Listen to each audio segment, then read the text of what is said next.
ఓం శ్రీ గణేశాయ నమః. శ్రీమాత్రే నమః. శివాయ గురవే నమః. శ్రీకృష్ణ పరబ్రహ్మణే నమః. శ్రీరామాయ నమః. శ్రీ గురుభ్యో నమః. తొలుత అవిఘ్నమస్తనుచు ధూర్జటి నందన నీకు మ్రొక్కెదన్, ఫలితము సేయుమయ్య నిను ప్రార్థన చేసెద ఏకదంత. నావల పలిచేతి ఘంటమున వాక్కున నెప్పుడు పాయకుండుమి, తలపున నిన్ను వేడెదను నా తలపున నిన్ను వేడెదను, దైవగణాధిపలోకనాయక. మోహనవాణి ఛానల్ వీక్షకులందరికీ కూడా ముందుగా నా యొక్క నమస్సుమాంజలి. ఈ రోజున కోనసీమ వాసుల యొక్క కొంగు బంగారము, కొబ్బరికాయ కొడితే చాలు సమస్త కోరికలు ఈడేర్చేటటువంటి స్వయంభూ అయినటువంటి అయినవిల్లి గణేశుడి యొక్క వైభవాన్ని మనం శ్రవణం చేద్దాం.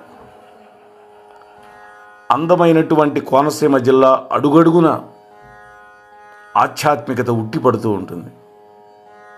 గోదావరి నది వివిధ పేర్లతో ప్రవహించేటటువంటి ఈ నేలలో అనేకమైనటువంటి పురాతనమైనటువంటి మహిమాన్వితమైనటువంటి గొప్ప పుణ్యక్షేత్రాలు ఉన్నాయి. అలాంటి ఆలయాల్లో ఒకటి శ్రీ సిద్ధి వినాయక స్వామి యొక్క ఆలయం. గోదావరి నదీ తీరంలో ప్రకృతి రమణీయత మధ్య ఉన్నటువంటి ప్రాచీన దేవాలయంలో వినాయకుడు స్వయంభువుగా వెలిశాడు. ఎవరో తెచ్చి ప్రతిష్టాపన చేసినటువంటి విగ్రహం కాదు ఇది. ఇక్కడ స్వామి దక్షిణాభిముఖంగా ఉండి భక్తులకు దర్శనమిస్తూ కోరినటువంటి కోరికలన్నీ తీర్చేటటువంటి స్వామిగా పూజలు అందుకుంటూ ఉన్నాడు. నారికేళ గణపతి అని పిలుస్తారు ఇక్కడ. మేము కూడా ఇప్పటికీ ఒక 2 సార్లు దర్శనం చేసుకున్నాం. మా కోడల యొక్క పుట్టిల్లు రాజమండ్రి. అందువల్ల ఆ గోదావరి జిల్లాల్లో ఉండే క్షేత్రాలన్నీ వెళ్ళినప్పుడల్లా దర్శించుకుంటూ ఉంటాం. అయినవిల్లి అనేటువంటి గ్రామం ఇది. అయినవిల్లి గణపతి అని కూడా అంటారు. ఇక్కడ వినాయకుణ్ణి భక్తి శ్రద్ధలతోటి పూజించి ఒక కొబ్బరికాయ సమర్పిస్తే కోరిన కోరికలన్నీ తీర్చడంతో పాటు ఆ భక్తులకి బుద్ధి కూడా వికసిస్తుందని నమ్ముతారు. అందుకనే విఘ్నాలను తొలగించే వినాయకుణ్ణి ఇక్కడ నారికేళ గణపతి, నారికేళ వినాయకుడు అని పిలుస్తారు. ప్రధానంగా దర్భలతోటి పూజ చేస్తారు ఇక్కడ. దర్భ, అదే గరిక అని కూడా అంటాం కదా. గణపతికి గరిక అంటే ఎంతో ఇష్టమని. అందుకే ఈ ఆలయం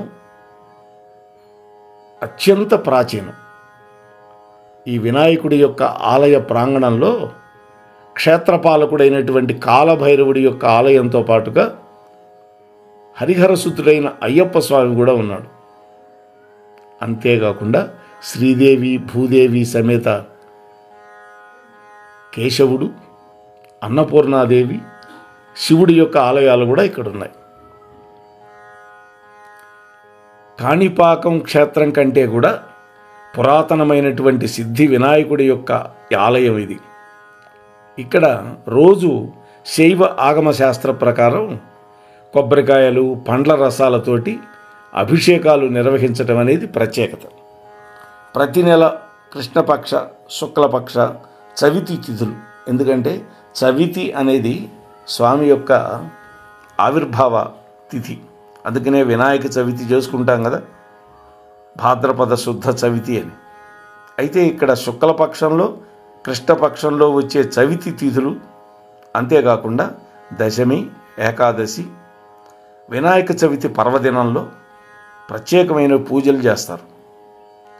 మార్చి నెలలో స్వామివారికి 1,00,000 కళాలతోటి అర్చన ఎంతో ప్రసిద్ధిగాంచింది. ఇక్కడ 1,00,000 పెన్నులు స్వామిని దర్శించుకొని కోరినటువంటి కోరికలన్నీ నెరవేరిన తర్వాత వెంటనే తమ మొక్కుబడిని తీర్చుకోవడానికి తప్పకుండా మళ్ళీ స్వామి దర్శనానికి వెళ్ళాలి అని భక్తుల యొక్క నమ్మకం. ఏ దేవుడికైనా మనం మొక్కుంటే ఆ మొక్కు తీరగానే వచ్చి మళ్ళీ దర్శించుకుంటాం. ఇక్కడ ఎక్కువగా ఉంటుంది అది. విద్యార్థులకి చదువుల్లో వచ్చే విఘ్నాలు తొలగించేటటువంటి ఈ సిద్ధి వినాయకుడికి ప్రతి సంవత్సరం మార్చి నెలలో ఇందాక చెప్పుకున్నట్టు 1,00,000 పెన్నులతోటి పూజలు చేస్తారు. మొదటగా నదీ జలాల యొక్క అభిషేకం చేసి గోదావరమ్మతోటి అభిషేకం, ఆ తర్వాత పెన్నులతో పూజ చేస్తారు. ఆ తర్వాత ఈ కళాలని చదువుకునే విద్యార్థులకు పంపిణీ చేస్తారు. మార్చి నెలలోనే కదా పరీక్షలు వచ్చేది పిల్లలకి. ఈ పెన్నుతో కనుక పరీక్ష రాస్తే వాడికి దిగ్విజయంగా మంచి మార్కులు వస్తాయని నమ్ముతారు. అందుకని ఈ పూజ చేసినటువంటి కళాలు తీసుకోవడానికి విద్యార్థులు ఎక్కడెక్కడి నుంచో ఈ ఆలయానికి వచ్చేస్తారు. ఆ సమయంలో స్వామి ప్రసాదంగా ఆ కళాన్ని తీసుకుంటారు. ఈ కలంతో పరీక్ష రాస్తే అపజయం ఉండదని ఆ విద్యార్థులు నమ్ముతారంటే వాళ్ళకి పని అవుతుంటే కదా నమ్మేది. ఈ ఆలయ చరిత్ర ఒక పురాణ కథతోటి ముడిపడి ఉంది. ఇక్కడ స్వామివారి యొక్క స్వయంభూగా వెలిసినటువంటి మొట్టమొదటి క్షేత్రం అని కూడా విశ్వాసం. పురాణ ఇతిహాసాల ప్రకారం 2 కథలు ప్రచారంలో ఉన్నాయి. మొదటిది, దక్ష ప్రజాపతి యజ్ఞాన్ని ప్రారంభం చేయడానికి ముందు ఇక్కడ వినాయకుడికి పూజలు జరిపించాడని నమ్ముతారు. ఇది కృతయుగానికి సంబంధించిందిగా చెబుతారు. వ్యాస మహర్షి కాశీ క్షేత్రం నుంచి గెంటివేయబడి పరమేశ్వరుడి చేత దక్షిణ యాత్ర ప్రారంభానికి ముందు ఈ గణపతికి పూజలు చేసేందుకు కోరుకుంటే వినాయకుడు స్వయంగా ఇక్కడ విగ్రహ రూపంలో వెలిశాడు అని మరొక ఐతిహ్యం. అప్పుడు ఆ విగ్రహాన్ని వ్యాసుల వారే ప్రతిష్ఠించాడు అని నమ్ముతారు. దేవతలు ఆలయాన్ని తర్వాత నిర్మించారు. కాలక్రమంలో ఈ ఆలయాన్ని ఈ ప్రాంతాన్ని పరిపాలించేటటువంటి తూర్పు చాళుక్యుల నాటి నుంచి నేటి పెద్దాపురం సంస్థానాధీశుల వరకు ఎందరెందరో ఈ ఆలయాన్ని మళ్ళా పునరుద్ధరణ చేశారు, రెనోవేట్ చేశారు. ఇక రెండవ కథ ప్రకారం ఇక్కడ స్వర్ణ గణపతి మహాయజ్ఞం జరుగుతున్న సమయంలో వినాయకుడు సాక్షాత్తు ప్రత్యక్షమై అక్కడ వాళ్ళందరినీ అనుగ్రహించాడని చెబుతారు. ఈ విషయాన్ని 14వ శతాబ్దంలో శంకర భట్టు వ్రాసినటువంటి శ్రీపాద శ్రీవల్లభ చరిత్రలో కూడా చెప్పారు. ఇలా ప్రతి అక్షరం నిజమని నమ్ముతారు ఇక్కడ మనం చెప్పుకున్న విషయాలు. ఈ విధంగా స్వామి ప్రత్యక్షమైనప్పుడు ఆ విఘ్నేశ్వరుని చూసినటువంటి 3 వ్యక్తులు హేళన చేశారట. వెంటనే ఆ 3 మూర్ఖులని వినాయక స్వామి శపించాడని, ఆ తరువాత కాలంలో వాళ్లే మూగా చెవిటి గుడ్డివాళ్లుగా పుట్టారని, కాణిపాకం వినాయకుడి యొక్క ఆవిర్భావాన్ని గుర్తించారని ఇక్కడ ఉండేటువంటి స్థల పురాణం చెబుతోంది.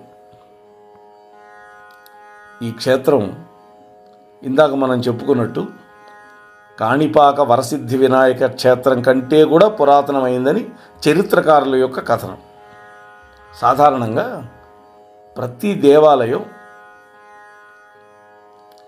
ఎక్కడైనా చూడండి, వినాయకుడి యొక్క విగ్రహం తూర్పు ముఖంగా ఉంటుంది. ఒక వినాయకుడే కాదు, ఎక్కువ మంది దేవీ దేవతల యొక్క విగ్రహాలు తూర్పు ముఖంగానే ఉంటాయి. అయితే ఇక్కడ శ్రీ విఘ్నేశ్వర స్వామి దక్షిణాభిముఖుడై ఉంటాడు. అందుకే ఈ గ్రామంలో దక్షిణ సింహద్వారంతో నిర్మించినటువంటి ఇళ్లకి ఎటువంటి విఘ్నాలు కలగవని, ఆ ఇంట్లో నివసించే వాళ్ళకి సిరి సంపదలకు లోటు ఉంటుందని గ్రామస్తులు నమ్ముతారు. అయితే కోనసీమ వాసులు మాత్రమే కాకుండా భారతదేశంలో నలుమూలల నుంచి రోజు వేలాది మంది భక్తులు ప్రముఖులు ఈ వినాయక స్వామిని దర్శించుకుంటూ ఉంటారు. స్వామివారికి కొబ్బరికాయలు సమర్పిస్తారు. ప్రశాంత వాతావరణంలో గోదావరి నది తీర ప్రాంతంలో ఉన్న ఈ నారికేళ్ల గణపతిని కోనసీమ వెళ్ళినప్పుడల్లా తప్పనిసరిగా దర్శించుకోండి.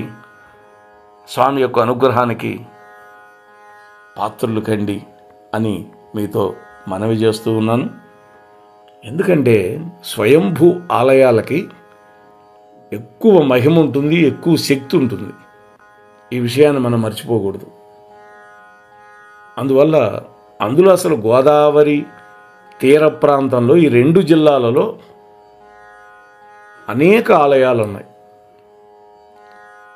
పంచారామాల్లో తీసుకుంటే ఒక గుంటూరు దగ్గర అమరావతిలో ఉండే అమరలింగేశ్వరుడు తప్ప మిగతా 4 కూడా ఈ గోదావరి జిల్లాల్లోనే ఉన్నాయి. సత్యనారాయణ స్వామి అక్కడే ఉన్నాడు, సత్యదేవుడు. అందువల్ల అలాగే ర్యాలీ క్షేత్రం ఉంది. అక్కడ జగన్మోహనిగా మరి స్వామి వెలిసినటువంటి క్షేత్రం అది. ఆ గోదావరమ్మ తీరంలో ఎన్నో ఎన్నో ఎన్నో పుణ్యక్షేత్రాలు ఉన్నాయి. మేము వెళ్ళినప్పుడల్లా 1, 2 కనీసం చూస్తూనే ఉన్నాం. 7 వారాల వెంకటేశ్వర స్వామి ఉన్నాడు అక్కడే. అంతేకాదు ఇటీవల మేము విజయదుర్గా పీఠానికి కూడా వెళ్ళాం. అది కూడా రాజమండ్రికి సుమారు ఒక 30-35 కిలోమీటర్ల దూరంలో ఉన్నది. అద్భుతమైన మహిమాన్వితమైనటువంటి పీఠం అని చెప్పారు. వెళ్ళి దర్శించుకోవడం జరిగింది. కాబట్టి ఆ భూమి అటువంటిది. ఎందుకంటే ఆ నది, ఆ గోదావరి నది ఆ ప్రాంతాన్ని సస్యశ్యామలం చేస్తుంటుంది. మేము గోదావరి పుష్కరాలకు వెళ్ళాం. మొట్టమొదట వెళ్ళినప్పుడు నా శ్రీమతి అన్నది, ఎంత బాగుంది ఈ ప్రదేశం, ఈ ప్రాంతం అమ్మాయి మన కోడలుగా లభిస్తే ఎంత బాగుంటుంది అన్నది. ఆమె సంకల్పం ఏంటో తెలియదు, ఆ కోనసీమ అమ్మాయి మా కోడలైంది. అంత మహిమాన్వితమైనటువంటి ప్రదేశం, అంత అందమైనటువంటి ప్రదేశం.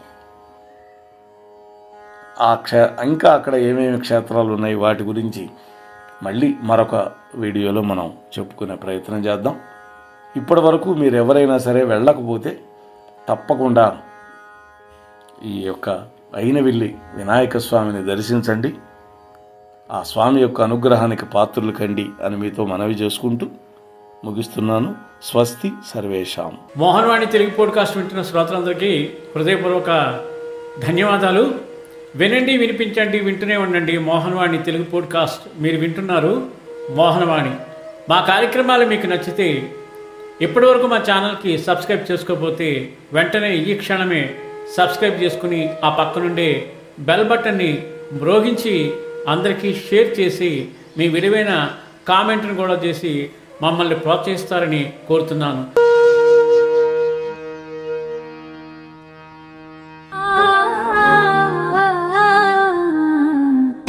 మోహనవా